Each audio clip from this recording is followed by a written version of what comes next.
চান্দিনার মুসলমান, দেবিদ্বারের মুসলমান, ভালো করে শুনে নেন।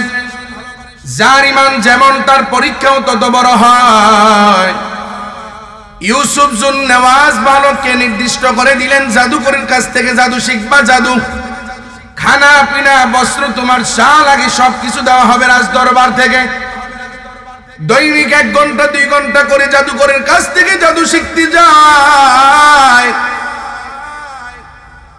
ঈসা আলাইহিস সালামের দরবের অনুসারী একজন আল্লাহর ওলি পাদ্রী রাস্তার পাশ থেকে আওয়াজ দেয়া কয়, বালক কই যাও? কয় আমি জাদু শিখি, আমারেও একটু সময় দিবা দৈনিক, আমিও বালক তোমারে কিছু শিখাইতে চাই। এবার বালক বলে, অসুবিধা নাই,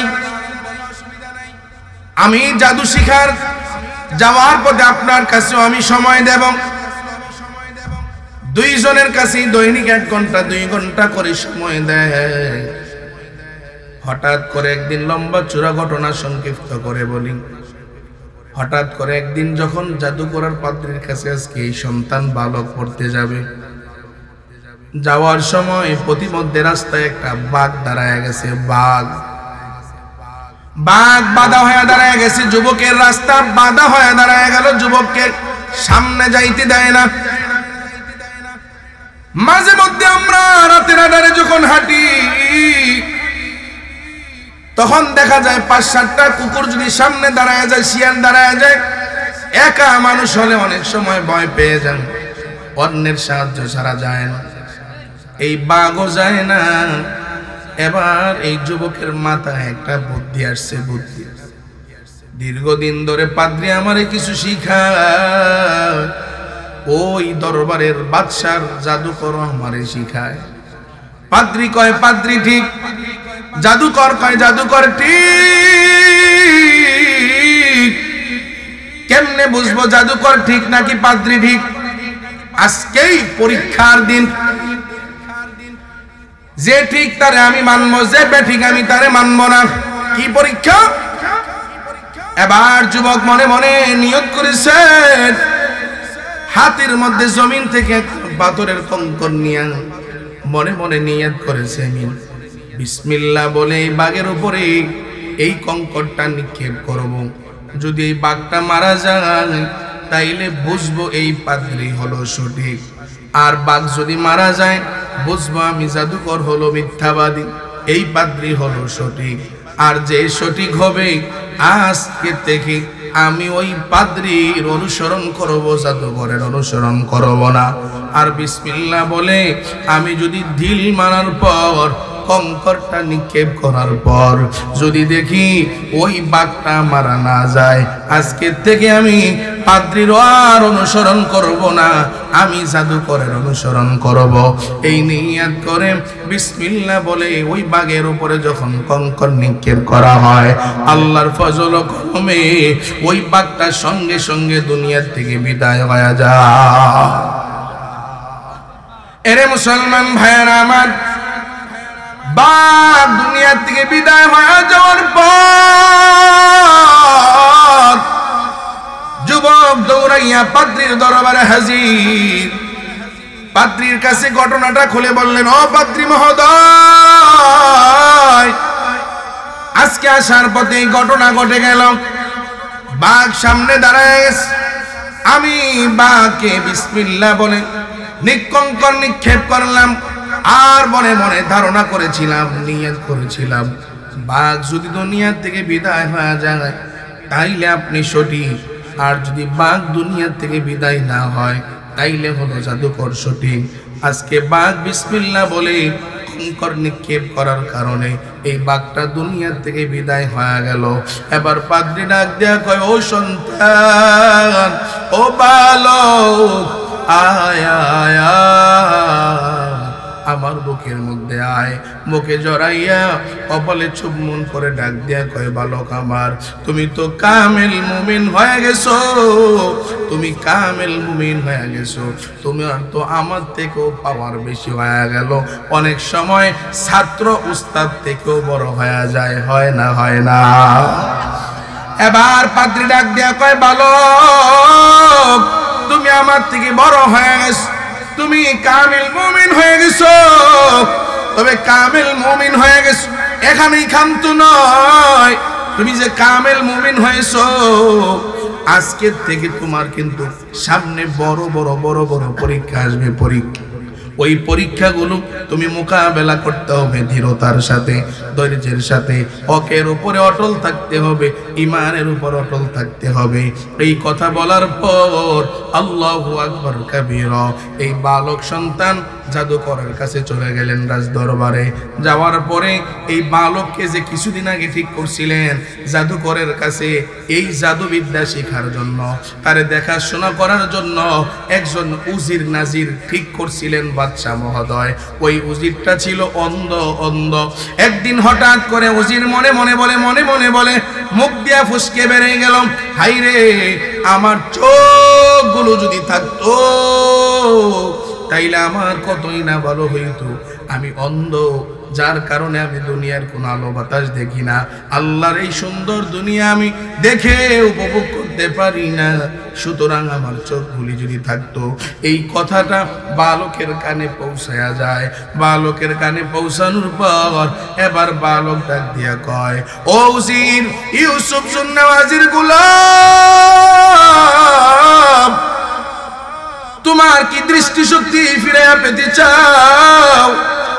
ওই উজির ডাক দিয়া কয়, হ্যাঁ হ্যাঁ অবশ্যই চাই। যদি তোমার চক্ষুগুলো ফিরে পেতে চাও, আমি তোমার চক্ষু ভালো করে দিব এক শর্তের বিনিময়। ইউসুফ জুন্নাওয়াজের গোলাম উজির ডাক দিয়া কয়, যে কোনো শর্ত আমি মানতে রাজি। সুবহানাল্লাহ। বালক ডাক দিয়া কয়, এক নাম্বার শর্ত হলো ইউসুফ জুন্নাওয়াজকে খোদা মানা যাবে না। আল্লাহু আকবার বলুন। আমি যেই রবের গোলামি করি, ওই রবকে আল্লাহ বানায় নিতে হবে। আমি যেই রবের গোলাম, তুমিও ওই রবের গোলাম হয়ে যাওয়া লাগবে। উজির ডাক দিয়া কয়, জন্মের পর থেকে আমার চক্ষু নাই, অন্ধ হয়ে আছি, দুনিয়ার কাউরে দেখি না। এখনো পর্যন্ত আমার স্ত্রীরও আমি দেখতে পারলাম না। সুন্দর না কালো, লম্বা না খাটো, আমি আমার সন্তানকেও দেখতে পাইলাম না। ইউসুফ জুন্নাওয়াজ রে খোদা মানি, তারেও আমি চোখে দেখলাম না। এত সুন্দর দুনিয়া শুনছি, কিন্তু এই দুনিয়ার কোনো কিছুই আমার চোখ দিয়ে দেখলাম না। তুমি যদি আমার চোখগুলো ভালো করে দিতে পারো, আমি ইউসুফ জুন্নাওয়াজ রে আজকের থেকে খোদা বলা বন্ধ করে দেব। তুমি যারে রব বলে স্বীকার করো, আমিও তারে রব বলে স্বীকার করে নেব। বালক এবার বিসমিল্লাহ বলে ফু দিয়া চোখের মধ্যে ফু দিলেন। আল্লাহর ফজল করমে, আল্লাহু আকবার কাবীরা, ইউসুফ জুন্নাওয়াজের ওই চাকর গোলাম উজির নাজিরের চোখগুলো ভালো হয়ে যায়। ইমানদার যেমন ইমানদার, ইমানের পাওয়ার তার পরীক্ষাও তত বেশি। এবার উজির যখন বাদশার সামনে হাজির, বাচ্চাটাকে উজির কই, উজির তাকায় দেখে অন্ধ উজির এখন চক্ষুষ্মান হয়ে গেছে। ডাক দেয়া কয়, কি ব্যাপার, এই তুই চক্ষু পাইলি কই? এবার ডাক দেয়া কয়, আমার রব, আমার খোদা, আমার আল্লাহ আমারে চক্ষু দান করছে। ইউসুফ জুন্নাওয়াজ ডাক দিয়া কয়, তোর খোদা তো আমি, তোর রব তো আমি, তোর মালিক তো আমি, কই আমি তো তোরে চক্ষু দিলাম না, তাইলে তুই চক্ষু পাইলি কই? ইউসুফ জুন্নাওয়াজের চাকর গোলাম উজির ডাক দিয়া কয়, আমি তো আপনার আল্লাহ মানি না, আমি তো আপনারে খোদা মানি না, আমি তো আপনারে রব বলে স্বীকার করি না, আমি তো এক আল্লাহর গোলাম হয়ে গেলাম। ওই আল্লাহ আমারে চক্ষু ভালো করে দিছে। এবার ডাক দিয়া কয়, কিরে বেটা, আমারে খোদা বাদ দিয়া তুই আর অন্য দ্বিতীয় কারে খোদা মানছো? আমি তো খোদা, অন্য কাউরে খোদা মানা যাবে না। বল তুই এই দিনের দাওয়াত তুমি কই পাইছো? ওই আল্লাহর পরিচয় তুমি কার কাছে পাইছো? বালক বুদ্ধি নিষেধ করছিলেন, ও উজির ভাই তুমি কিন্তু আমার নামটা বাদশার সামনে বলো না, কিন্তু এমন নির্মম অত্যাচার, নির্যাতন, নিপীড়ন, আল্লাহু আকবার কাবীরা, ওই উজিরের উপর অত্যাচার চালানো হয়, জুলুম করা হয়, উজির সহ্য করতে পারে নাই। এরে মুসলমান ভাইয়েরা আমার, আমরাও দেখেছিলাম গত 16 বছর। আমাদের কথা বলো, সুদের বিরুদ্ধে বলো না, ঘুষের বিরুদ্ধে বলো না, চাঁদাবাজির বিরুদ্ধে বলো না, টেন্ডারবাজির বিরুদ্ধে বলো না, আমরা মার্ডার করব বলো না, আল্লাহু আকবার কাবীরা দর্শন করব বলতে পারবা না, ও মসজিদের ইমাম আমরা যাই করি না কেন কিছুই বলতে পারবা না। ও বক্তারা শোনো, দেশে আমরা যাই করি না কেন এক পদ্মা সেতুর নাম দিয়া 36 পদ্মা সেতুর টাকা আমরা পকেটে ঢুকায় ফেলবো, এরপরেও তোমরা কিছু বলবা না। যদি বলো জেলখানার মেহমান বানায় দেব। উম্মত উলামায়ে কেরাম যখন আল্লাহর দ্বীনের দাওয়াত রক্ষা করতে গিয়া, দায়িত্ব পালন করতে গিয়া, ওয়ারাসাতুল আম্বিয়ার দায়িত্ব পালন করতে গিয়া যখন চাঁদাবাজির বিরুদ্ধে বলতেন, টেন্ডারবাজির বিরুদ্ধে বলতেন, রাহাজানির বিরুদ্ধে বলতেন, দুর্নীতির বিরুদ্ধে বলতেন, ক্ষমতার অপব্যবহারের বিরুদ্ধে বলতেন, তখন তাদেরকে স্টেজ থেকে উঠাইয়া আয়না করে ঢুকাইয়া দেওয়া হতো।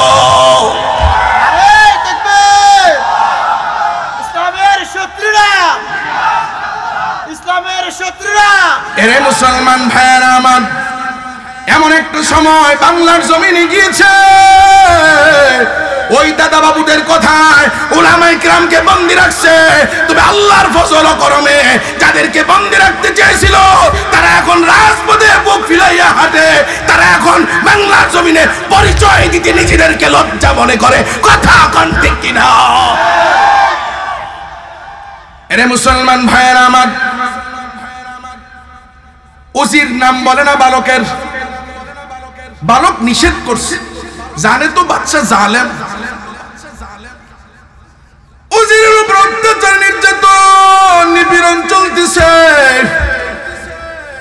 উজির সহ্য করতে পারে নাই, নাম বলে দিছে, কয় ওই বালক তার রবের নামে আমার চোখ ভালো করে দিছে, তার রব আমার চোখ ভালো করছে, তাই বলে রাজ দরবারের খানা খাওয়াই বালকরে, রাজ দরবারের পোশাক পরাই, জাদুকরের কাছে জাদুবিদ্যা শিখবে, আর সে আবার এই ওই আরেক আল্লাহর এই পরিচয় পাইল কই?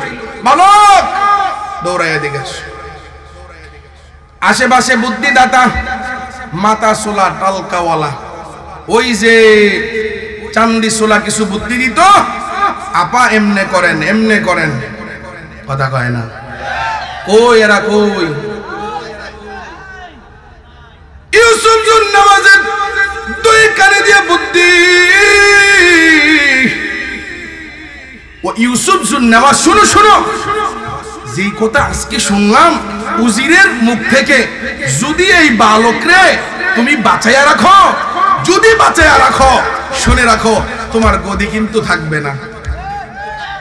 বুদ্ধি দিছে, বুদ্ধি, গদি থাকবে না। এবার ইউসুফ জুন্নামাজ কই কি করতে হবে? কই দুনিয়া থেকে বিদায় করে দাও। তাই বলে ইউসুফ জুন্নামাজ একদল প্রশাসন সৈন্য বাহিনী পাঠায়া দিলেন, এই বালককে নিয়ে ওই দূর পাহাড়ে উঠাইয়া সাজেক পাহাড়ে নিয়ে যাইবা, বিশাল লম্বা পাহাড়, 2600 ফুট উঁচু, ওই বিশাল লম্বা পাহাড়ে নিয়ে তোমরা পাহাড় থেকে ধাক্কা দিয়া ফেলাইয়া দিবা, যেন তার লাশটাও জাতি খুঁজে না পায়, লাশটাও যেন খুঁজে না পায়। 2013 সাল মনে পড়ে গেল, শাপলা চত্বরে কত মায়ের বুক খালি করা হলো, তাদের লাশটাও আজ পর্যন্ত আমরা খুঁজে পাইলাম না। হেরে মুসলমান, ছাত্র আন্দোলনে কত মায়ের বুক খালি হয়ে গেছে, তাদের লাশগুলো এখনো খুঁজে পাওয়া যায় না। আল্লাহ তাদেরকে হেদায়েত দান করুক, সকলে চিল্লায়া বলেন আমিন। এবার বালককে নিয়ে ওই পাহাড়ের চূড়ায় চলে যায় একদল সৈন্যবাহিনী, বালককে ধাক্কা দিয়ে ফালাইয়া দুনিয়ার থেকে বিদায় করে দিবে। এবার বালককে নিয়ে পাহাড়ের চূড়ায় ওঠার পর প্রশ্ন রাখলাম শিক্ষিত সমাজ ও যুবক ভাইরা আমার, বলেন আমার আল্লাহ দেখে না দেখে না? আরো জোরে কোন? সব ক্ষমতার মালিক কে? কেউ যেটা দেখে না দেখেন কে? কেউ যেটা পারে না পারেন কে? এরে মুসলমান ভাইরা আমার, পাহাড়ের চূড়ায় উঠানোর পর পাহাড়ের মধ্যে ভূমিকম্প আরম্ভ হয়ে গেল। ভূমিকম্প আরম্ভ হয়ে যাওয়ার পর আমার আল্লাহ কুদরতি দামে ওই ফেরেশতা, আল্লাহর রহমতের ফেরেশতাদেরকে দিয়া বালককে দাঁড় করায় রাখলেন। পাহাড়ের নড়াচড়ায় নড়াচড়ায় যারা বালককে মারতে গেছিলেন সবগুলো পাহাড় ধসে নিচে পড়ে দুনিয়া থেকে বিদায় হয়ে গেল। এই বালক সুস্থ শরীরে, সবল দেহে, সুস্থ শরীর নিয়ে বাদশার সামনে হাজির হয়ে গেল। ইউসুফ জুন্নাওয়াজ, আমি লাব্বাইক বালক হাজির। এই ইউসুফ জুন্নাওয়াজ ডাক দিয়া কয়, বালক তোমার না মারতে পাঠাইছিলাম, তুমি কি মরলা না? আর যাদেরকে পাঠাইছিলাম এরা কই? বালক ডাক দিয়া কয়, আমারে মারতে পাঠাইছিলেন, যাদেরকে পাঠাইছিলেন এরা দুনিয়া থেকে বিদায় হয়ে গেছে, কিন্তু আমি বালক আপনার সামনে হাজির। আর একটু জোরে বলা যায় না? এরে মুসলমান ভাইয়েরা আমার, এবার বুদ্ধিদাতা ডাক দিয়া কয়, না হবে না, এমনি হবে না। আমরা মাঝে মধ্যে ওই পটুয়াখালী প্রোগ্রামে যাই, রাঙামাটি কিছু জায়গায় প্রোগ্রামে যাই, লঞ্চ স্টিমারে 6 ঘন্টা 7 ঘন্টা 8 ঘন্টা 10 ঘন্টা পর্যন্ত থাকা লাগে। আল্লাহু আকবার কাবীরা। ইউসুফ জুন্নাওয়াজের কানে কানে আওয়াজ দিয়া দে, ও ইউসুফ জুন্নাওয়াজ, পাহাড়ের চূড়ায় উঠাইলা, মারতে পারো নাই, এমনি হবে না। এই বালকরে সমুদ্রের কিনারায় নিয়া, গভীর সমুদ্রে নিয়া, ট্রলার থেকে, লঞ্চ স্টিমার থেকে ধাক্কা দিয়া পালায়া দিবা, তাইলেই যুবক আর বাঁচতে পারবে না, সাঁতরায়ও আসতে পারবে না। আল্লাহু আকবার কাবীরা। আরেকদল সৈন্যবাহিনী দিয়া ইউসুফ জুন্নাওয়াজ ওই ছোট্ট বালককে সমুদ্রের তীরে পাঠায় দেয়। গভীর সমুদ্রে যাওয়ার পর আল্লাহু আকবার কাবীরা, আমার আল্লাহ দেখে না দেখে না? গভীর সমুদ্রে যাওয়ার পর এবার সাগর উত্তাল হয়ে গেছে রে ভাই। নৌকা, ট্রলার, স্টিমার হেলতেছে, দুলতেছে, হেলতেছে, দুলতেছে। মানুষগুলো তার জায়গায় দাঁড়িয়ে থাকার মতো অবস্থা নাই। আমার আল্লাহ রহমতের ফেরেশতা দ্বারা কুদরতি শক্তি দিয়া ওই বালকের নিচে ধরে রাখলেন। আর সবাই হেলতে দুলতে দুলতে দুলতে একটা সময় নিজেদেরকে কন্ট্রোল না করতে পেরে সবাই সাগরে পড়ে গেলেন। এবার বালক সুস্থ শরীরে, সবল দেহে, ওই বালক ইউসুফ জুন্নাওয়াজের সামনে আইসা হাজির। এরে মুসলমান ভাইরা আমার, ইউসুফ জুন্নাওয়াজের মাথা গরম। এই তোমার না মারতে পাঠাইলাম, তুমি এনো কেন? আমি মরি নাই তো, আমার রব আমারে বাঁচায়া দিছে। আল্লাহু আকবার বলেন। আমার রব আমারে বাঁচায়া দিছে। কই যাদেরকে পাঠাইলাম এরা সব মইরা শেষ। ইউসুফ জুন্নাওয়াজের মাথা গরম। বুদ্ধি দাদারা কয়, ইউসুফ জুন্নাওয়াজকে আরো বুদ্ধি দে। কয় লাভ নাই। আল্লাহু আকবার কয় না? আরো জোরে করে আল্লাহু আকবার। এরে মুসলমান ভাইয়েরা আমার, আল্লাহ যদি চায় তোমার স্বপ্ন হলো 41, আল্লাহ কয় 41 তো দূরের কথা, 41-এর 4 থাকবে কিন্তু 1 থাকবে না। ঠিক কি না বলো? এরে মুসলমান ভাইয়েরা আমার, কষ্ট পান আপনারা? কষ্ট পাইতেছেন? ছেড়ে দেব? হুজুর চলে আসছেন, চা নাস্তা খাইতে যতক্ষণ লাগে। এরে মুসলমান ভাইয়েরা আমার, ইউসুফ জুন্নাওয়াজের মাথা গরম হয়ে গেছে। এবার বালক ডাক দিয়ে কই, ইউসুফ শোনো শোনো শোনো, তুমি মাথা গরম করো না, লাভ নাই, লাভ নাই। আমার থেকে বুদ্ধি নাও, কাজে আসবে। আমার থেকে বুদ্ধি নাও। বিশ্বাস করো মুসলমান, বাংলার জমিনে যারাই ক্ষমতায় থাকতো অসুবিধা ছিল না, উম্মতে উলামায়ে কেরামের থেকে পরামর্শ নিয়ে যদি চলতো, বিশ্বাস করুন 41 নয় 81-র আগেও কেউ নামাইতে পারতো না। ঠিক কি বলে? বাংলার জমিন, মসজিদ মাদ্রাসার জমিন, ওলিয়া উলিয়া কেরামের জমিন, শাহজালালের মাতৃভূমিতে উলামায়ে কেরামকে মাইনাস করে ক্ষমতায় টিকতে পারবো না, টিকতে পারবো না। কথা কোন ঠিক কিনা? বালক ডাক দিয়ে কয়, ইউসুফ জুন্নাওয়াজ, পারবা না, মারতে পারবা না, মারবা তো আমার থেকে বুদ্ধি নাও। সুবহানাল্লাহ। কয় না, বালক বুদ্ধি দেয়। কি দেয় বালক? আমারে মারবা? কয় আরে মারতেই তো চাই। কয় তো তোমার বুদ্ধিতে কাজ হবে না, আমার থেকে বুদ্ধি নাও। আল্লাহু আকবার বলেন। এরে মুসলমান ভাইয়েরা আমার, বালক কয় মারতে চাও, আমার থেকে বুদ্ধি নাও। ইউসুফ জুন্নাওয়াজ ডাক দিয়ে কয়, কি বুদ্ধি বলো? পাহাড়ের চূড়ায় পাঠাইলাম, ওখান থেকে বেঁচে যাইলাম। সমুদ্রের কিনারায় পাঠাইলাম, গভীর সমুদ্রে, ওখান থেকেও বেঁচে গেলাম। বলো কি পদ্ধতি গ্রহণ করলে তোমাকে মারা যাবে? এবার ইউসুফ জুন্নাওয়াজকে বুদ্ধি আর পরামর্শ দেয়। আল্লাহু আকবার কাবীরা। বালক ডাক দিয়ে বলে, ইউসুফ জুন্নাওয়াজ, তুমি যদি আমারে মারতে চাও, মারতে পারবা এক সুরতে। তুমি একটা দিন তারিখ ঠিক করো, একদিন দিন তারিখ ঠিক কইরা এক সমাবেশ তৈরি করে, আল্লাহু আকবার কাবীরা, বিশাল ময়দান, বিশাল ময়দানে তুমি সমাবেশ তৈরি করো, নির্দিষ্ট তারিখ দিয়া, নির্দিষ্ট সময় দিয়া। ওই দিন তোমার এলাকার শর্ত হলো তোমার এই রাষ্ট্রের সবাই ওখানে উপস্থিত থাকতে হবে। আমি বালক মরব, তোমার জল্লাদ ওখানে হাজির থাকবে। তোমার জল্লাদকে বলবা আমার শিখানো দোয়া দিয়া আমার দিকে একটা ছোট্ট একটা তীর নিক্ষেপ করবে, আর ছোট্ট একটা তীরের নিক্ষেপের বিনিময় আমি দুনিয়া থেকে বিদায় হওয়া যাব। আল্লাহু আকবার কাবীরা। ইউসুফ জুন্নাওয়াজ ডাক দিয়া বলে, ইউসুফ জুন্নাওয়াজ ডাক দিয়া বলে, বলো কি তোমার শিখানো দোয়া?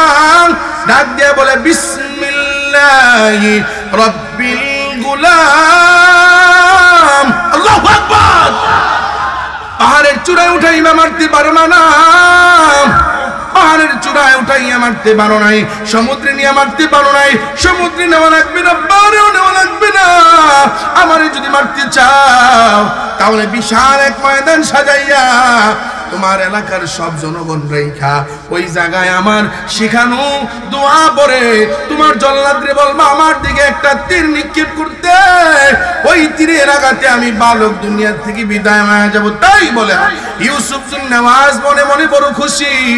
ইউসুফ জুন্নাওয়াজ এলাকায় এলান করে দিলেন, মাইক দিয়ে এলান করে দিলেন। কি এলান? আগামী অমুক তারিখ 28 তারিখ অমুক ময়দানে অমুক জায়গায় এক বালক মরবে। ওই বালককে ইউসুফ জুন্নাওয়াজ বারংবার মারার চেষ্টা করার পর মারতে পারে নাই। এখন বালক নিজেই মরতে চায়, নিজের বুদ্ধি দিছে এইভাবে মারলে নাকি বালক দুনিয়া থেকে বিদায় হয়ে যাবে। এখন এই বিষয়টা মানুষের দিলের ভিতরে কৌতূহল সৃষ্টি করেছে। আরে দুনিয়ার সব মানুষেরা বাঁচতে চায়, বাঁচতে চায়, বাঁচতে চায়, কথা ঠিক কিনা? দুনিয়ার সবাই বাঁচতে চায়, বাঁচতে চায়, আল্লাহু আকবার কাবীরা। আর যুবক মরতে চায়, যুবক মরতে চায়। এই বিষয়টা না দেখলেই না হয়। পেটের মধ্যে 9 মাসের গর্ভবতী মা বাচ্চা নিয়ে ওই স্টেডিয়ামে হাজির হয়ে গেল। দুধপুষি বাচ্চা ঘর থেকে বের হলে পরে বাচ্চার ঠান্ডা লেগে ক্ষতি হতে পারে, ওদিকে তাকাই নাই।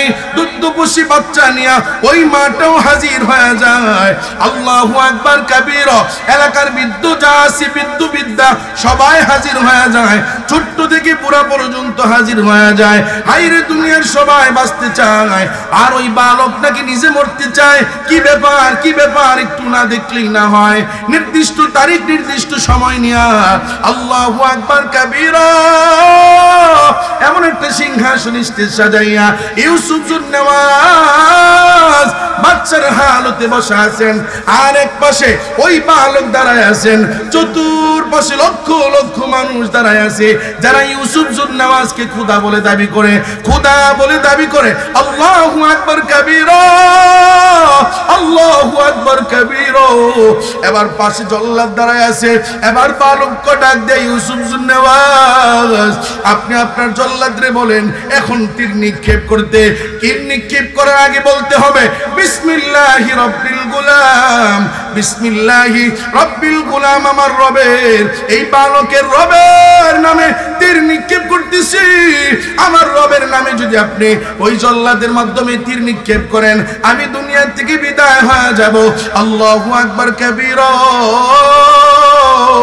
এবার জল্লাদ যখন বিসমিল্লাহি রব্বিল গুলাম বলে তীর নিক্ষেপ করলেন, ওই বালকের বুক ভেদ করে পেট দিয়ে বেরিয়ে যায়, ফিনকি দিয়ে রক্ত পড়া আরম্ভ করে দেয়। এবার বালক জমিনের মধ্যে লুটায়া পড়ে যায়। জমিনে পড়ার পর সঙ্গে সঙ্গে বালকটা দুনিয়া থেকে বিদায় হয়ে যায়। আরে মুসলমান, ভালো করে শুনে নাও, বালক দুনিয়া থেকে বিদায় হয়ে যাওয়ার পর হাজার হাজার জনতা, লক্ষ তাওহীদি জনতা, যারা ইউসুফ জুন্নাওয়াজকে খোদা বলে দাবি করতেন, ইউসুফ জুন্নাওয়াজরে ডাক দিয়া কয়, হাই রে, এই বাচ্চা, এই বালক কোন রবের গোলামি করত? ইউসুফ জুন্নাওয়াজ পারে নিয়ে মারতে পারে নাই, সমুদ্রের কিনারে নিয়ে মারতে পারে নাই। আর এই বালক কোন রবের গোলামি করত? ওই রবের নাম নেওয়ার কারণে অন্তর চক্ষু ভালো হয়ে গেল, বাঘ মারা গেল। ওই রবের নামে তীর নিক্ষেপ করার কারণে এই বালক দুনিয়া থেকে বিদায় হয়ে গেল। উপস্থিত লক্ষ লক্ষ লক্ষ লক্ষ জনতা, যারা ইউসুফ জুন্নাওয়াজকে খোদা বলে দাবি করত, ও চাঁদিনার মুসলমান শুনো, ওই দিন আপামর তাওহীদ মুসলিম জনতা সবাই যারা ইউসুফ জুন্নাওয়াজকে খোদা বলে দাবি করত, সবাই ডাক দিয়া বলল, আমানতু বিল্লাহি রব্বিল গুলাম, আমরাও আজকে থেকে এই বালকের রবের গোলাম হয়ে গেলাম। একবার কি জোরে চিল্লায়া বলা যায় আল্লাহু আকবার? এরে মুসলমান ভাইরা আমার, মৃত্যু এমন এক জিনিস, অনেক সময় মইরা গিয়াও মানুষ বিজয় লাভ করে যায়। ঠিক কিনা বলেন? একজন ইন্তেকাল করছে, লক্ষ লক্ষ মানুষ ও ইউসুফ জুন্নাওয়াজকে খোদা বলা বন্ধ করে এক আল্লাহর গোলাম হয়ে গেল। সাইদ ভাই জীবন দিছে, ওয়াসিম ভাই জীবন দিছে, মুগ্ধ ভাই জীবন দিছে। তাদের জীবনের বিনিময় আমার দেশকে স্বৈরাচারী মুক্ত করে দিয়েছেন আমার আল্লাহ। ঠিক কিনা বলো? এরে মুসলমান ভাইরা আমার, ভালো করে শুনে নাও, পরীক্ষা পরীক্ষা, ইমানদারের ইমান যত মজবুত, তার পরীক্ষাও হবে তেমন তত গুরুত্বপূর্ণ। এক নাম্বার পরীক্ষা হলো মিনাল খাউফ। এ যুবক, তোমার সামনে পরীক্ষা আসবে। দাড়ি কাটলে সুন্দরী রমণী পাইবা, দাড়ি কাটলে ভালো চাকরি পাইবা। তোমার সামনে পরীক্ষা হবে ফজরের সময়, তোমার সামনে পরীক্ষা হবে চাকরির ইন্টারভিউর সময়, তোমার সামনে পরীক্ষা হবে বিয়ার সময়। এই পরীক্ষার সময় দৃঢ়তার সাথে থাকতে হবে। আমরা দেখি কত যুবক ইমানদার দাবি করে বিয়ার আগে দাড়ি রাখছিল উলামায়ে কেরামের কথা শুনে, কিন্তু বিয়ার আগে মাইয়া পায় না বলে দাড়ি চাইচা ফেলে আসে না নাই? এলাকার কত যুবক এমন আছে, চাকরি করবে, এবার দালাল বলছে দাড়ি যদি না থাকে তোমার জন্য প্লাস পয়েন্ট, এজন্য দাড়ি কামাইয়া ফেলে। এরে যুবক, এটা তোমার ইমানি পরীক্ষা। আল্লাহু আকবার কাবীরা। দুই নাম্বার পরীক্ষা হলো ওয়ালজু, খুদা দিয়ে আমার আল্লাহ পরীক্ষা করবেন। খুদা দারিদ্রতা দিয়ে পরীক্ষা করবেন। যারা দরিদ্র মানুষ আছেন, অনেক সময় মনে হয় পাশের ঘরের ভাই এত পাঁচতলা দালানের মালিক, আফসোস হয়, ওরে ভাই আফসোস করিয়েন না সম্পদলার সম্পদ দেখে, সম্পদলার সম্পদ দেখে আফসোস করিয়েন না। আপনাদেরকে সান্ত্বনা দেওয়ার জন্য ছোট্ট একটা কারগুজারি শোনাই 1 মিনিটে। কারুনের নাম আপনারা শুনছেন। কারুন বিশাল সম্পদের মালিক হয়ে গেলেন। এই সম্পদ দিছে কে? আরো জোরে কোন কে দিছে? ওই সময় কারুনের কিছু বন্ধু ছিল গরিব গরিব, বলেন কি? গরিব কিছু বন্ধু ছিল। তারা ওই সময় কারুনের এই সম্পদ দেখা আল্লাহর কাছে আফসোস করতেন, হায় আল্লাহ, তুমি সম্পদ সব কারুনে দিয়ে দিলা, কিছু তো আমাদেরকেও দিলে পারতা। এরকম আমাদের হয় না মাঝে মধ্যে? অনেক সময় হয় না? একজনে বিদেশ গেছে, যাইয়াই প্রতি মাসে লাখ টাকা ইনকাম, আরেকজনে বিদেশ যাইয়া 6 বছর থাইকাও কিছু করতে পারে নাই। আছে না নাই? অনেক সময় আফসোস করে, হায় তারেই আমার মালিক দিয়ে দিল, আমারে কিছু দেয় নাই। দারিদ্র ভাই, ও অসহায় অসহায় গরিব ভাই, অভাবী ভাই, আফসোস করিও না ধনাঢ্য ব্যক্তির সম্পদ দেখে। শুনো, এটাও তোমার জন্য পরীক্ষার সময়। বলে কেমন? কারুনের গরিব বন্ধুরা আফসোস করতো আল্লাহর আদালতে, আল্লাহর আদালতে, আল্লাহ সব সম্পদ কারুন দিয়ে দিলেন, আমাদেরকে তো একটু দিলে পারতেন, আল্লাহ আপনি কি আমাদেরকে ভালোবাসেন না? এই বলে আফসোস করতেন। আল্লাহু আকবার। মুফাসসিরিনে কেরামগণ লিখেন যে যখন কারুনকে আল্লাহর অবাধ্য হওয়ার কারণে কারুনকে যখন আল্লাহ ধ্বংস করে দিলেন, একই সহ তার সম্পদ সহ যখন জমিনে ধসায়া দিলেন, মুফাসসিরিনে কেরামগণ বলেন যে কারুনের সম্পদ তার ধ্বংস থেকে যে নিচে ডাকতেছে, এখনো ডাকতেছে এবং কিয়ামত পর্যন্ত ডাকবে। যখন তাকে ধ্বংস করে দিলেন আমার আল্লাহ, তখন গরিব বন্ধুরা আসে না নাই? আরো জোরে কোন আসে না নাই? তখন গরিব বন্ধুরা তখন আল্লাহরে ডাক দিয়া কয়, আল্লাহ এখন বুঝছি আপনি কারুনের সম্পদ দিছিলেন ঠিকই, কিন্তু ভালোবাসেন নাই। আপনি আমাদেরকে সম্পদ দেন নাই, কিন্তু আপনি আমাদেরকে ভালোবাসছেন, আলহামদুলিল্লাহ। তাইলে সম্পদওয়ালার সম্পদ দেখে আফসোস করা যাবে? আফসোস করা যাবে না। সময় কম, সামনে আগায়া যাই। 3 নাম্বার, ওয়ানাকুসিম মিনাল আমওয়াল। ও সম্পদওয়ালা ভাই, অনেক সময় মেল কারখানা, ফ্যাক্টরি আগুন লেগে দুনিয়ার থেকে বিদায় হয়ে যায়। ব্যবসায়ী ভাইয়ের ব্যবসায় ধস নামে এবং যারা ভালো টাকা ইনকাম করে তাদের ইনকামের উপর ভাটা পড়ে, হয় না? হয় না? এইভাবে করে সম্পদ নষ্ট হয়ে যায়। অসুবিধা নাই, এটা তোমার জন্য পরীক্ষা, তোমার জন্য পরীক্ষা। হয়তোবা আল্লাহ তোমার এই ধ্বংস দিয়া হয়তোবা তোমার জীবনের সবচাইতে মূল্যবান তোমার জীবনটাকে আল্লাহ হেফাজত করেছেন, অথবা তোমার জিন্দেগির কিছু গুনাহ মাফ করে দিয়েছেন, অথবা ভবিষ্যতে তোমার জন্য ভালো কল্যাণকর কোন সম্পদ অপেক্ষা করতেছে, এজন্য আল্লাহ এগুলোকে ধ্বংস করে দিয়েছেন। অথবা সম্পদগুলি থাকলে হইতে পারতো তুমি আল্লাহর নাফরমানি বান্দা হয়ে যাইতে পারতা। তোমারে আল্লাহ ভালোবাসে বলেই আল্লাহ তোমার সম্পদগুলো বিদায় করে দিয়া তোমারে আল্লাহর গোলাম বানায় রাখছে। কথা কি বুঝছেন না আপনারা? কথা কি বুঝছেন? অনেক সময় সম্পদ পাওয়ার পরে মানুষ অহংকারী হয়ে যায়, ঠিক কিনা বলেন? মানুষ অহংকারী হয়ে যায়। যখন সুদের টাকা লাগানোর পরে আরে লাভের পর লাভ, লাভের পর লাভ, কোনো অসুস্থতা নাই, কোনো কিচ্ছু নাই, তারপরে বাড়ি একটার পর একটা। আর যারা হক হালালি খায় তারা শুধু হাসপাতালে, শুধু হাসপাতালে, শুধু অসুস্থতা, একটার পর একটা। আছে না নাই? এরে মুসলমান ভাইয়েরা আমার, কুসিম মিনাল আমওয়াল। ও সম্পদওয়ালা ভাই, তোমার সম্পদের ক্ষতিগ্রস্ততা দেখি তুমি আল্লাহর আদালতে তুমি অভিযোগ করিও না, শুকর আদায় করো, ধৈর্য ধারণ করো। ওয়াত্তামুল আনফুস, জীবন। বলেন এই জীবনটা দিছেন কে? আরো জোরে কোন কে দিছেন? এই জীবনে মাঝে মধ্যে বিপদ আপদ মুসিবত আসে না, আসে না? বলেন এই বিপদ আপদ মুসিবত আসলে পরে ধৈর্য ধারণ করতে হবে। আল্লাহর আদালতে অভিযোগ করা যাবে না। ওয়াত্তামারাত, বলে এই বছর ফল ফলাদি, বলে গাছে আম নাই, এই বছর আম আসে নাই। গত বছর কাঁঠাল আসছিল, এই বছর গাছে কাঁঠাল নাই। এবছর ধান ভালো হয় নাই, এমন হয়নি? মাঝে মধ্যে অভিযোগ করা, শুকর আদায় করতে হবে। কার? কারণ যে আল্লাহ দেয় নাই, ওই আল্লাহ দেওয়ার মতো ক্ষমতা ওই আল্লাহর আছে না নাই? আরো জোরে কোন আছে না নাই? এরে মুসলমান ভাইয়েরা আমার, যে আল্লাহ জীবন দিছে, এই জীবন পাওয়ার পর যখন তুমি সমাজের ভাইয়েরা আমার, এই জীবনটা কে দিছেন? বলেন আরো জোরে কোন কে দিছেন? এরে মুসলমান ভাইয়েরা আমার, এই জীবনটা আপনি বিপদ আপদ মুসিবত আসতে পারে, অভিযোগ করা যাবে না, শুকর আদায় করতে হবে। কার? আরো জোরে কোন কার? এরে মুসলমান ভাইয়েরা আমার, এই জীবন পাওয়ার পরে যদি আবার অহংকারী হয়ে যান, অহংকারী হয়ে যান, মনে করেন আপনি সমাজের মাতব্বর, সবাই আপনারে মাতব্বর মানে, আপনি যদি বিচারে 2 নাম্বারই করেন, আল্লাহ দেখে না? দেখে না? আরো জোরে কোন দেখে না? দেখে না? ওরে বাপ রে বাপ, কয়দিন আগে দেখছি, ওরে বাপ রে বাপ, ওয়ার্ড লেভেলের 500 সদস্য করছে, 500 কমিটি, মানে একটা কমিটির 500 সদস্য করছে। 500 কমিটির সদস্যের 499 নাম্বার যে সদস্য, তার ঠেলায় এলাকায় ঘুমান যায় না। কথা কয় না? মুরব্বীরা চা দোকানে বসতে পারে না, কয় সরো ভাই আসছে। কথা কয় না? ভাই আসছে ভাই, কথা কয় না? এখন বাইরে খুঁজা পাওয়া যায় না, কথা কয় না? এখন বাইরে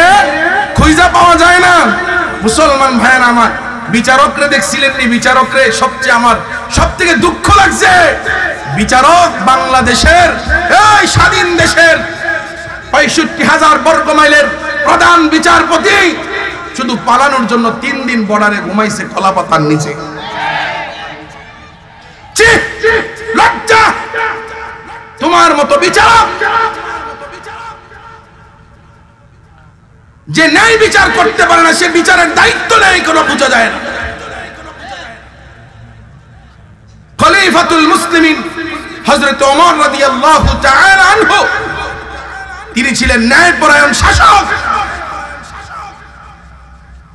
আজকে দুঃখের সাথে বলতে হয়, মসজিদের সভাপতি হওয়ার জন্য, সেক্রেটারি হওয়ার জন্য, ক্যাশিয়ার হওয়ার জন্য, স্কুল কমিটি হওয়ার জন্য, সদস্য হওয়ার জন্য, এলাকার অমুক দলের সংগঠনের সদস্য হওয়ার জন্য, দায়িত্ব নেওয়ার জন্য পাগল। আরে বেটা, দায়িত্ব নিলেই হয় না, দায়িত্ব যারা নেয় তারা গোলাম হইতে হয়, গোলাম।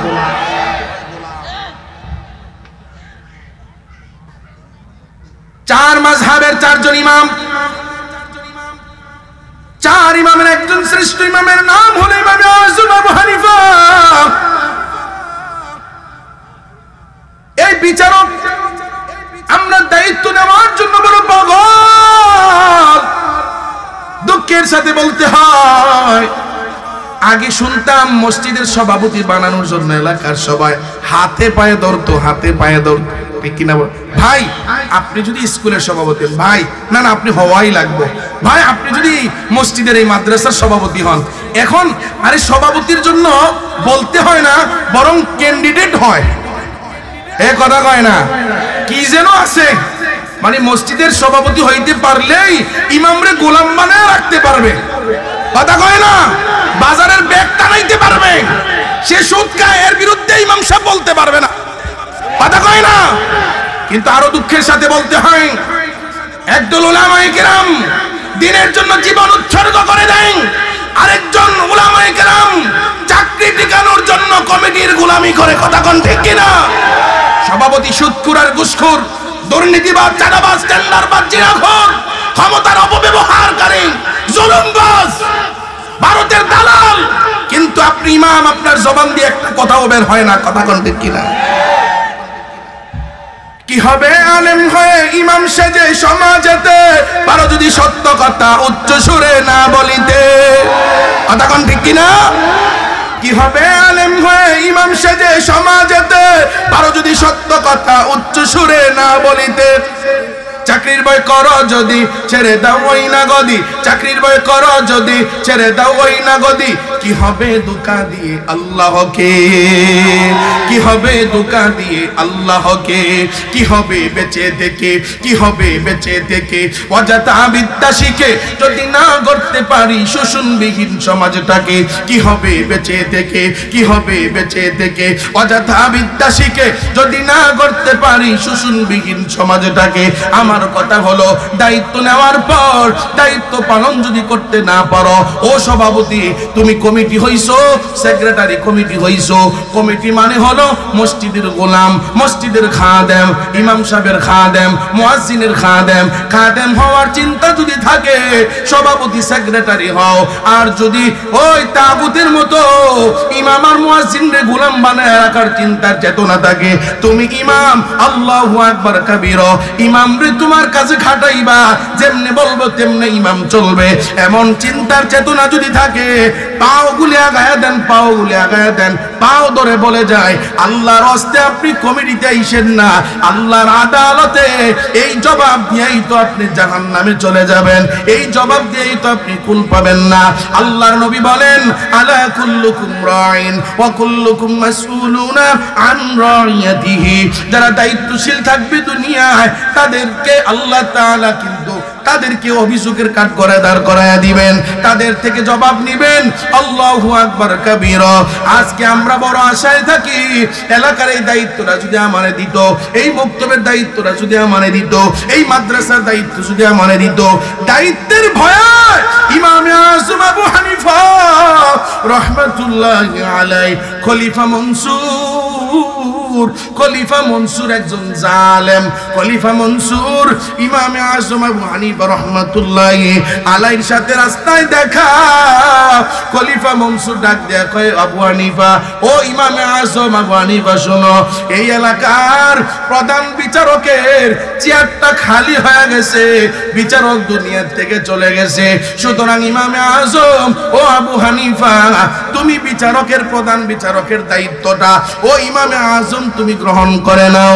ইমামে আজম আবু হানিফা রাহমাতুল্লাহি আলাইহি ডাক দিয়া কয়, ও খলিফা মনসুর, না না না না, আমি আপনার প্রধান বিচারপতি হতে পারবো না, আমি প্রধান বিচারক হতে পারবো না।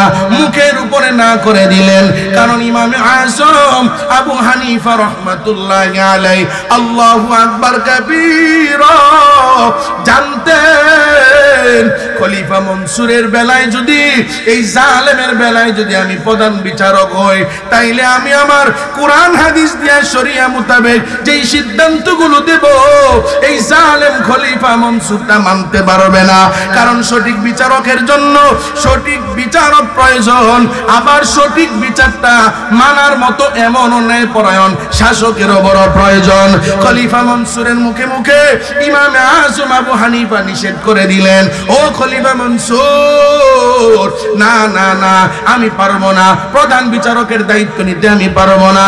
নিষেধ করে দেওয়ার পর ইমামে আজম আবু হানিফা রাহমাতুল্লাহি আলাইহি রাগান্বিত হইয়া, এরে আমি একটা শাসক, আমি একটা খলিফা মনসুর, আমার কথাই তো গোটা এলাকা চলে, আমার কথাই দেশ চলে, আমি একটা চেয়ারম্যান, আমি একটা এমপি, আমার কথা ফালাইয়া দিছে, ধর ইরানিয়া তাড়াতাড়ি জেলে ঢোকা। খলিফা মনসুরের মুখে মুখে ইমামে আজম আবু হানিফা নিষেধ করে দেয়। এটা খলিফা মনসুর মানতে পারে নাই।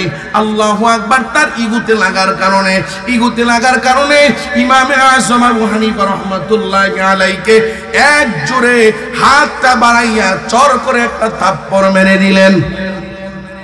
সুবহানাল্লাহ। ইমামে আজম রে খলিফা মনসুর থাপ্পড় মারছে, সুবহানাল্লাহ। আরো জোরে কোন। মানে ওলামায়ে কেরামদেরকে মারলে তো আপনাদের ভালোই লাগে, কথা কয় না। কোরআনওয়ালাদেরকে জেলে ঢুকাইলে মজাই লাগে। একদল বদমাশ অসভ্য বেয়াদব চা দোকানে বসে বসে আড্ডা করে, কয় ওলামায়ে কেরাম কেন এত চিল্লায়, কেন রাজপথে নামে, কেন আন্দোলন করে, দেখে যে ক্ষমতায় যারা আছে তারা তাদেরকে দেখতে পারে না, প্রয়োজন কি এত মাইর খাবার, কেসুস কেন খা। অথচ ওলামায়ে কেরাম যদি নিজের স্বার্থের কথা চিন্তা করতেন, বিশ্বাস করুন আল্লামা দেলোয়ার হোসেন সাইদি আজও বেঁচে থাকতেন। খলিফা মনসুর হাত বাড়াইয়া ইমামে আজম আবু হানিফার গালের ভিতরে এক চড় বসিয়ে দিলেন। ইমামে আজম আবু হানিফার গায়ে চড় বসাইয়া খলিফা মনসুর তার রাজ দরবারে চলে গেলেন। তার আপন চাচা ডাক দিয়া কয়, ও খলিফা মনসুর, আপনি জানেন আপনার থেকেও এক ফেমাস ব্যক্তি, তার নাম হলো ইমামে আজম আবু হানিফা। ও খলিফা মনসুর, আপনি ইমামে আজম আবু হানিফার গায়ের মধ্যে চড় মেরে এটা এক বিশাল অন্যায় করেছে। তো অন্যায় করেছে এই কথা চাচাই বলার পরে এটা খলিফা মনসুরের মনে হয়েছে না, আসলে অন্যায় করছে, আসলে কি অন্যায় করছে। এখন খলিফা মনসুর রে তার চাচা বুদ্ধি দিছে, আর বিকল্প কোনো ব্যবস্থা নেই, তাড়াতাড়ি যে ক্ষমা চাও। এখন খলিফা মনসুর নিয়ত করছে না, তার কাছে ক্ষমা চাওয়া দরকার। তো ইমামে আজমের কাছে তো নিজে যাইলে তো প্রেস্টিজ থাকে না, তার একজন গুরুত্বপূর্ণ প্রতিনিধি পাঠাইছে, এক থলি স্বর্ণ মুদ্রা দিয়া, আর একজন প্রতিনিধি পাঠাইছেন, যাও ইমামে আজম আবু হানিফার কাছে যাইয়া আমার পক্ষ থেকে ক্ষমা চাও। ইমামে আজম আবু হানিফার কাছে যাইয়া হাজির হয়ে গেলেন। ডাক দিয়া বলেন, আসসালামু আলাইকুম ওয়া রাহমাতুল্লাহ, আমি খলিফা মনসুরের দরবার থেকে আপনার দরবারে আসলাম, খলিফা মনসুরের প্রতিনিধি হইয়া, রাষ্ট্রদূত হইয়া আমি আপনার কাছে আসলাম। খলিফা মনসুর আপনার গায়ে চর মারছে, গালের মধ্যে থাপ্পড় মারছে, খলিফা মনসুর অনুতপ্ত হয়েছে। খলিফা মনসুর এখন আপনার কাছে ক্ষমা চায়। এবার ইমামে আজম আবু হানিফা রাহমাতুল্লাহি আলাইহি ডাক দিয়া বলে, ঠিক আছে, আমি খলিফা মনসুরকে ক্ষমা করে দিলাম। সুবহানাল্লাহ বলেন। ঘুমাইতেছেন আপনারা? ঘুমাইতেছেন? নারায়ে তাকবীর। খলিফা মনসুরকে আমি ক্ষমা করে দিলাম। এবার প্রতিনিধি ডাক দিয়ে কয়, খলিফা মনসুর বলছে, ও ইমামে আজম আবু হানিফা, আপনি যে খলিফা মনসুরকে ক্ষমা করছেন, এটা কেমনে খলিফা মনসুর বুঝবে? এই নেন, এক থলি স্বর্ণ মুদ্রা আপনার জন্য হাদিয়া। এই স্বর্ণ মুদ্রাগুলো আপনার জন্য খলিফা মনসুর পাঠাইছে। এখন খলিফা মনসুর বলছে, যদি এই স্বর্ণ মুদ্রাগুলো আপনি গ্রহণ করেন, তাইলে খলিফা মনসুর বুঝবে আপনি তার একবারেই ক্ষমা করে দিয়েছেন। এবার আবু হানিফা রাহমাতুল্লাহি আলাইহি ডাক দিয়া কয়, ও প্রতিনিধি, তোমার কাছে প্রশ্ন রাখলাম, জবাব চাই। বলো, এই যে স্বর্ণ মুদ্রাগুলি পাঠাইছে খলিফা মনসুর কই পাইছে? আর কই পাবে? তো রাষ্ট্রের থেকে দিছে। ইমামে আজম আবু হানিফা রাহমাতুল্লাহি আলাইহি ডাক দিয়া কয়, রাষ্ট্রের মালিক কি তোমার খলিফা মনসুর? বাবার দিনের সম্পদ, আব্বার দিনের সম্পদ। গম আছে 1000 বস্তা, সৈন্য দুইটা একটা কাইটা দিয়া বানায় 100 বস্তা। কথা কয় না? চাউল আছে 1000 বস্তা, সৈন্য একটা কাইটা দিয়া বানায় 100 বস্তা। আর এমন ভাব করে একটা চাউলও খাই না, দেখেন সব দিয়ে দিছি। এদিক দিয়ে 900 বস্তা নিজের আন্ডারগ্রাউন্ডে।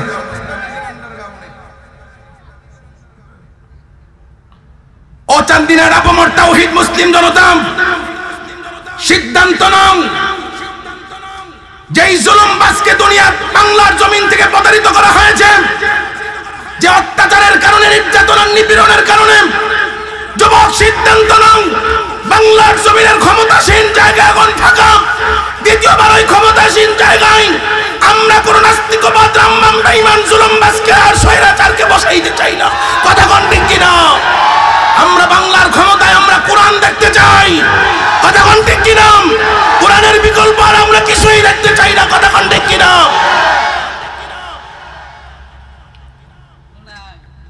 ইমামে আজম আবু হানিফা রাহমাতুল্লাহি আলাইহি ডাক দিয়া কয়, এই স্বর্ণ মুদ্রা তোমার খলিফা পাইছে কই? তো প্রতিনিধি আবার সুন্দর উত্তর দিছে, সুন্দর উত্তর দিছে, কই এগুলো রাষ্ট্রের থেকে দিছে, আর কোত্থেকে দিবে? আল্লাহু আকবার কাবীরা। এবার ইমামে আজম আবু হানিফা রাহমাতুল্লাহি আলাইহি ডাক দিয়া বলে, এটা তো জনগণের সম্পদ, খলিফা মনসুর চাইলেই খরচ করতে পারবে না। খলিফা মনসুরকে আমানতদার হিসাবে এখানে রাখা হয়েছে। অনেক মানুষ আছে না, তিলের তাল বানায়, তো এই প্রতিনিধি যাইয়া খলিফা মনসুর রে এমন ভাবে বলছে, এখন সে গরম হয়ে গেছে।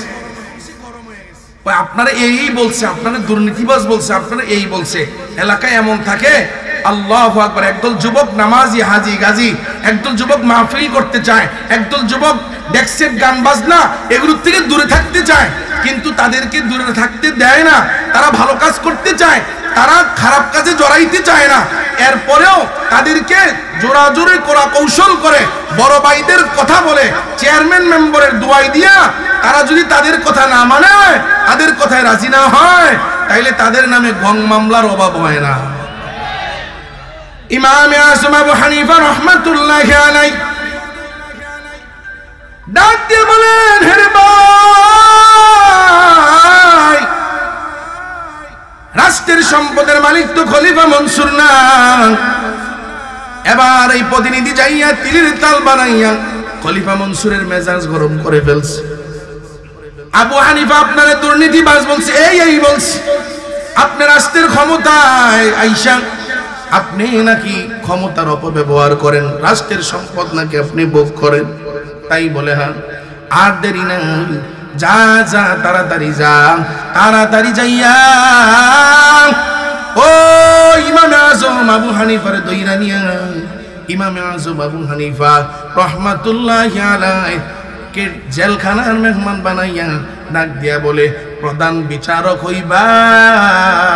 ওই যে ব্যক্তিগত কথার কারণে, ব্যক্তিগত দুর্নীতিবাজ বলার কারণে এখন তো কিছুই বলতে পারে না, কিছুই বলতে পারে না।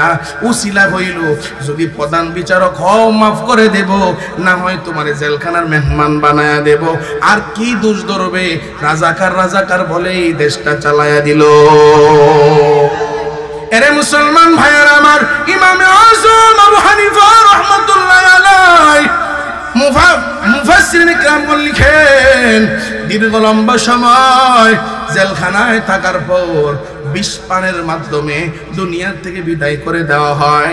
আবার কেউ কেউ ইতিহাসগণ লেখেন, দীর্ঘ লম্বা সময় গৃহবন্দী রাখার কারণে, জেলখানার মেহমান বন্দি রাখার কারণে, নজরবন্দি রাখার কারণে আস্তে আস্তে করে অসুস্থ হয়ে দুনিয়া থেকে বিদায় হয়ে যায়। এই ইমামে আজম আবু হানিফা রহমাতুল্লাহি আলাইহিকে একজন ছাত্র ডাক দিয়া বলছিলেন, ও ইমামে আজম, প্রধান বিচারক হওয়ার জন্য যা যা যোগ্যতা লাগে সব তো আপনার মাঝে আছে, কিন্তু এরপরও আপনি বিচারকের চেয়ারটা নিলেন না। ইমামে আজম আবু হানিফা রহমাতুল্লাহি আলাইহি ডাক দিয়া কয়, ও ছাত্র আমার, ওই বিচারকের চেয়ারটা তুমি দেখলা, কিন্তু বিচারকের চেয়ারে বসার পর আল্লাহু আকবার আমি যদি সত্য রায় দেই, খলিফা মনসুর মানবে না। খলিফা মনসুরের কথায় রায় দিতে হবে। আর খলিফা মনসুরের কথায় যদি, এই জালেমের কথায় যদি আমি গরিবের উপর অত্যাচার করে, নির্যাতন করে, নিপীড়ন করে, তাইলে আমার আল্লাহর আদালতে আমি কাঠগড়ায় দাঁড়ায় যেতে হবে। কেন আমি ন্যায় বিচার করতে পারলাম না? আমি বিচারক না হলে আল্লাহর আদালতে আমার কোনো অভিযোগ করা লাগবে না, আমার কোনো জবাব দেওয়া লাগবে না। কিন্তু বিচারক হওয়ার পর আমি যদি বিচারকের চেয়ারে বসে ন্যায় বিচার করতে না পারি, আল্লাহর আদালতে আমার জবাব দিতে হবে। আজ দুঃখের সাথে বলতে হয়, সমাজে যখন মেল বিচার হয়, দরবার হয়, তখন গরিব আর ধনী যদি লড়াই হয়, সম্পদ নেওয়া হয়, মারামারি নেওয়া হয়। আল্লাহু আকবার কাবীরা, আল্লাহু আকবার কাবীরা। গরিব যায়, বিচারক ডাক দিয়া কয়, না না তোমারটাই নাই ছিল, অসুবিধা নাই, আগামীকাল জুমার পরে বিচার হবে, তুমিই নাই পাইবা। আবার ধনী ব্যক্তি যায় কয়, ভাই ধরেন একটু খেয়াল রাখেন, টাকার জোরে বিচারটা ডানে বামে উল্টায়া যায়। কথা কোন ঠিক কিনা? শুধু বিচারকের চেয়ারে ন্যায় বিচার করলে হবে না, ন্যায় বিচার মানার মতো ন্যায়পরায়ণ শাসকেরও দরকার। ঠিক কিনা বলেন? খলিফাতুল মুসলিমিন হযরত ওমর রাদিয়াল্লাহু তাআলা আনহু বাজারে গেলেন, ঘোড়া কিনবেন। ঘোড়া বুঝে থাকলে জবাব দেন, কি কিনবেন? ঘোড়া। ঘোড়া কিনছেন, ক্রয় বিক্রয় হয়ে গেল, সন্ধি চুক্তি শেষ, এবার ঘোড়া নিয়ে বাড়ির পথে রওনা। প্রতিমধ্যে যাওয়ার পর খলিফাতুল মুসলিমিন হযরত ওমর তাকায়া দেখলেন তার ঘোড়াটা একটু লোলা হয়ে গেছে, তার নিয়ে ঠিক মতো হাঁটতে পারে না, চলতে পারে না। এবার খলিফাতুল মুসলিমিন এই ঘোড়া নিয়ে বিক্রেতার কাছে আইসা হাজির হয়ে গেলেন। ও ঘোড়া বা ঘোড়াওয়ালা ভাই, ও ঘোড়া বিক্রেতা ভাই, এই ঘোড়া আমি নিব না। কেন নিবেন না? ভাই আমি ঘোড়া নিয়ে যখন বাড়ির দিকে রওনা হইলাম, এই বাড়ির দিকে রওনা হওয়ার পর এই ঘোড়া আমার নিয়ে চলতে পারে না, হাঁটতে পারে না, ঘোড়া লোলা হয়ে গেছে, আমি আপনার ঘোড়া আপনারে ফেরত দিতে চাই। এবার ঘোড়ার মালিক ডাক দিয়া কয়, ঘোড়া বিক্রেতা ডাক দিয়া কয়, ও খলিফাতুল মুসলিমিন হযরত ওমর রাদিয়াল্লাহু তাআলা আনহু, আমি এই ঘোড়া তো আপনার থেকে ফেরত নেব না। বলে, কেন আপনি ফেরত নেবেন না? আল্লাহু আকবার কাবীরা। খলিফাতুল মুসলিমিন হযরত ওমর রাদিয়াল্লাহু তাআলা আনহু ডাক দিয়া বলেন, ও খলিফাতুল মুসলিমিন, আমি যখন আপনার সাথে ক্রয় বিক্রয় করলাম, বলেন তখন ঘোড়া ভালো ছিল কিনা? খলিফাতুল মুসলিমিন ডাক দিয়া কয়, হ্যাঁ ওই মুহূর্তে ঘোড়া ভালো ছিল, ওই মুহূর্তে যেহেতু ঘোড়া ভালো ছিল, এজন্য এখন আমি তো ঘোড়া এখন আর ফিরাইয়া নেব না। খলিফাতুল মুসলিমিন কয় আমি মানি না, বিচারকের আদালতে যাই। কে বিচারক হবে? কাজী শুরাই। কাজী শুরাইয়ের আদালতে হাজির। এবার খলিফাতুল মুসলিমিন হযরত ওমর রাদিয়াল্লাহু তাআলা আনহু আর হলো ঘোড়া বিক্রেতা কাজী শুরাইয়ের দরবারে হাজির হয়ে যায়। এবার কাজী শুরাই এবার বাদী বিবাদী উভয় পক্ষের কথা শুনতেছে। উমরের কথাও শুনলেন, বাদীর কথাও শুনলেন। এবার উমরের কথা শোনার পর এবার উমরকে কাজী শুরাই প্রশ্ন করে, ও কাজী শুরাই প্রশ্ন করে খলিফাতুল মুসলিমিন শুনে নেন। ও খলিফাতুল মুসলিমিন আপনি কি চান? আমি ঘোড়াটা ফেরত দিতে চাই। অসুবিধা নাই, ঘোড়া ফেরত নেবে, তবে আমার একটা প্রশ্নের জবাব আপনি দেন। বলেন আপনার জীবনের নিরাপত্তা আছে নাকি? আপনার জীবন কখন চলে যাবে, কখন অসুস্থ হবেন এটা আপনি জানেন? কয় না, আমি খলিফাতুল মুসলিমিন হওয়ার পরও আমি জানি না। এই কথা বলার পর কাজী শুরাই ডাক দিয়ে কয়, ও খলিফাতুল মুসলিমিন আপনারে দ্বিতীয় আরেকটা প্রশ্ন করি। যখন আপনি ঘোড়া বিক্রেতার কাছ থেকে ঘোড়া নিছিলেন, ওই মুহূর্তে কি ঘোড়া কি লোলা ছিল, কানা ছিল? ঘোড়া কি অন্ধ ছিল? ঘোড়া কি চলতে পারে না এমন ছিল? খলিফাতুল মুসলিমিন ডাক দিয়ে কয়, না না এমন ছিল না। বলে কেমন ছিল? ভালো ছিল, ভালো ছিল। এই কথা বলার পর এবার খলিফাতুল মুসলিমিনের বিরুদ্ধে বিচার যায়। কাজী শুরাই ডাক দিয়ে কয়, ও খলিফাতুল মুসলিমিন ঘোড়া যেমন নিছেন তেমন যদি ফিরিয়ে দেন কাজী শুরাইয়ের বিচার হলো। তাইলে এমন যদি ফিরিয়ে দিতে পারেন ঘোড়া বিক্রেতা ফিরত নিবে, এমন যদি না দিতে পারেন তাইলে ঘোড়ার মালিক আপনার ঘোড়া ফেরত নেবে না। প্রশ্ন রাখলাম, অশিক্ষিত সমাজ জবাব দিবেন, বলেন বিচার কি ওমরের পক্ষে গেছে না বিপক্ষে? আরো জোরে এখন পক্ষে না বিপক্ষে? খলিফাতুল মুসলিমিন হযরত ওমর মুস্কি মুস্কি হেসে রাজ দরবারে চলে গেলেন। ওই সময় কাজী শুরাই ছিলেন একটা এলাকার একজন বিচারক। কাজী শুরাইকে এরপরে খলিফাতুল মুসলিমিন আল্লাহু আকবার রাষ্ট্রের প্রধান বিচারক বানায়া দিলেন।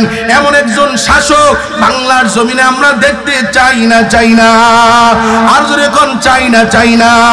আজ তো বাংলার জমিনে বিচার হয়, মেম্বারের পোলা হলে একরকম বিচার, আর গরিব হলে আরেক রকম বিচার। চেয়ারম্যানের পোলা হইলে একরকম বিচার, আর যদি সাধারণ হয় অন্যরকম বিচার।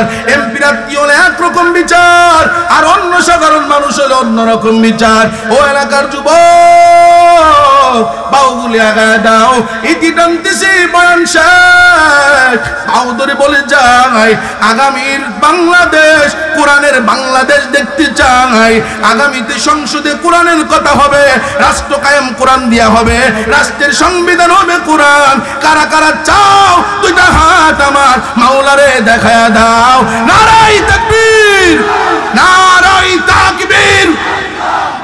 আল কোরআনের আলম, আল হাদিসের আলম, নারাই তাকবীর। আল্লাহ কবুল করেন, চিল্লে পড়েন আমিন। এরে মুসলমান ভাইয়ের আমার, আরেকটা উপদেশ দিয়া গেলাম। সামনে আসতেছে 31 ডিসেম্বর, 31। এমন নেই এই দিবসটারই তো বলে নাকি, এটা না না 31 ডিসেম্বর, 16 ডিসেম্বর, 26 মার্চ, 21 ফেব্রুয়ারিতে ও এলাকার যুবকেরা যারা কোরআনী শাসন চাও, আমি তোমাদেরকে বলবো এই বাংলার জমিনে 31 নাইট দিয়া যারা এলাকার মধ্যে 16 ডিসেম্বর, 26 মার্চ, 21 ফেব্রুয়ারির নাম দিয়া 31 এর নাম দিয়া রাতের আধারে ডেক সেট বাজায়, ডিজে বাজায়, গান বাজায়, নর্তকীদের কি দিয়া নাচায়, গায়কদের কি দিয়া গাওয়াইয়া তাহাজ্জুদ গুজারি মুসল্লিদের কষ্ট দেয়, অসুস্থ ব্যক্তিদের কষ্ট দেয়, তাদের বিরুদ্ধে প্রতিবাদ আন্দোলন মিছিল গড়ে তুলতে হবে। কথা কোন ঠিক কিনা? আমরা তোমাদেরকে সদয় অনুরোধ জানাচ্ছি, 31 নাইটে ডেক্সিট বাজাইয়া, গান বাজাইয়া, নর্তকী নাচাইয়া শাহজালালের জমিনে, শামাখতুমের জমিনে আর আজাবাইনো না, আর আজাবাইনো না। এখন যদি পারো দোয়ার আমল করো, দোয়ার আমল করো, ফাতিহা ইখলাস পড়ে দোয়া করো নতুন বছরের জন্য। এরপরেও বলি, যদি এরপরেও আল্লাহর সিদ্ধান্তকে বিদ্যাঙ্গুলি দেখাইয়া এরপরেও যদি তুমি গান বাজাও অসুবিধা নাই, ডেক্সেট বাজাও, এরপরেও যদি নর্তকী নাচাও অসুবিধা নাই, করো করো করো, অসুবিধা নাই, তোমার ঠিকানা হবে জাহান্নাম। এত গাইতে মন চায়, গাও, অসুবিধা নাই। গাও বাংলাদেশ গাও, তুমি ইচ্ছে মতো গাও। গাও বাংলাদেশ গাও, তুমি ইচ্ছে মতো গাও। মন চাইলে নেচে গে জাহান্নামে যাও। ঠিক কিনা বলেন? গাও বাংলাদেশ গাও, তুমি ইচ্ছে মতো গাও। গাও বাংলাদেশ গাও, তুমি ইচ্ছে মতো গাও। মন চাইলে নেচে গে জাহান্নামে যাও। যেমন ইচ্ছা তেমন করে মনের সুখে গান গাইবা, মাঝে মধ্যে তিরিং বিরিং কমর দুলাই নাচিবা। ঠিক না বলো? যেমন ইচ্ছা তেমন করে মনের সুখে গান গাইবা, মাঝে মধ্যে তিরিং বিরিং কমর দুলাই নাচিবা। আরে ভালো লাগে বুঝি তাই এত নাচানাচি, আরে ভালো লাগে বুঝি তাই এত নাচানাচি। এত কেন নাচানাচি জাহান্নামে যাও, এত কেন নাচানাচি জাহান্নামে যাও। গাও বাংলাদেশ গাও, তুমি ইচ্ছে মতো গাও। মন চাইলে নেচে গে জাহান্নামে যাও। মুসলমানকে মানতে হবে কোরআন হাদিসের সীমানা, সেই সীমানা লঙ্ঘন করলে জাহান্নাম তার ঠিকানা। ঠিক না বলেন? মুসলমানকে মানতে হবে কোরআন হাদিসের সীমানা, সেই সীমানা লঙ্ঘন করলে জাহান্নাম তার ঠিকানা। আর যদি নাহি মানো নাই রে উপায় কোনো, আর যদি নাহি মানো নাই রে উপায় কোনো।